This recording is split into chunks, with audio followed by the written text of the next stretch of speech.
The Epistle to the Colossians, through the Bible. Introduction, Part 1. The author of this epistle is the Apostle Paul, as stated in Colossians 1 verse 1. The Epistle to the Colossians is one of the prison epistles, which are so called because they were written by Paul while he was in prison in Rome. The prison epistles include Ephesians, Philippians, Colossians, and the very personal epistle to Philemon. The year was about AD 62, and 4 messengers left Rome unobserved, but they each carried a very valuable document. Tychicus was carrying the epistle to the Ephesians over to Ephesus, where he was the pastor or the leader of that church. Epaphroditus was carrying the epistle to the Philippians, as he was the pastor in Philippi.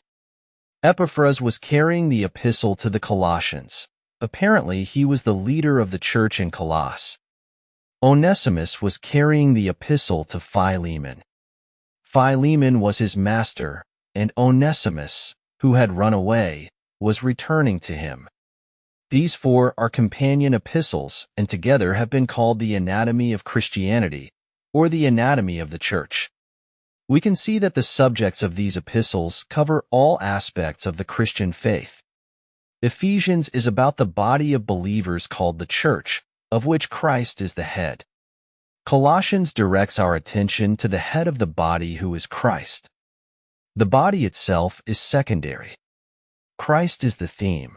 He is the center of the circle around which all Christian living revolves. Colossians emphasizes the pleroma. Christ is the fullness of God. Philippians shows the church walking here on earth. Christian living is the theme. It is the periphery of the circle of which Christ is the center. Philippians emphasizes the kenosis, Christ becoming a servant. Philemon gives us Christianity in action. We would say it is where the rubber meets the road, or in that day it was where the sandals touched the Roman road.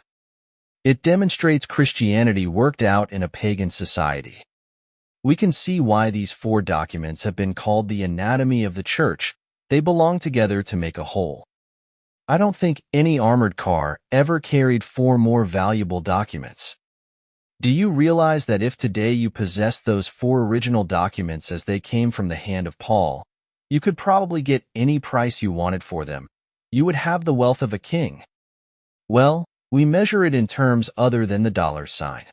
Their spiritual value cannot be estimated in human terms at all.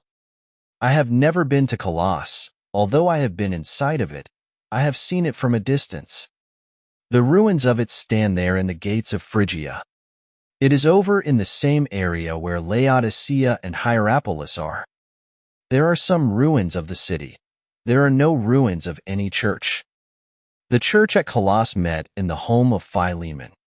I doubt that there ever was a church building there. A great civilization and a great population were in that area. It was more or less a door to the Orient, to the East. It was called the Gates of Phrygia. Here the East and the West met. Here is where the Roman Empire attempted to tame the East and to bring it under Roman subjugation. Colossae was a great fortress city, as were Laodicea, Philadelphia, Sardis, Thyatira, and Pergamum. All of these had been great cities of defense against invasion from the East.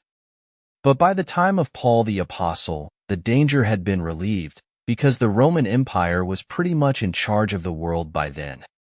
As a result, the people had lapsed into paganism and gross immorality at the time of Paul. Colossae was typical of the great cities of that day. As far as the record is concerned, Paul never visited the city of Colossae. After I visited the Bible lands, I could understand many things in Scripture that I had not understood before. Why didn't Paul visit Colossae? It seems that he did not come in through the gates of Phrygia, but instead he came into the north of Colossae over at Sardis.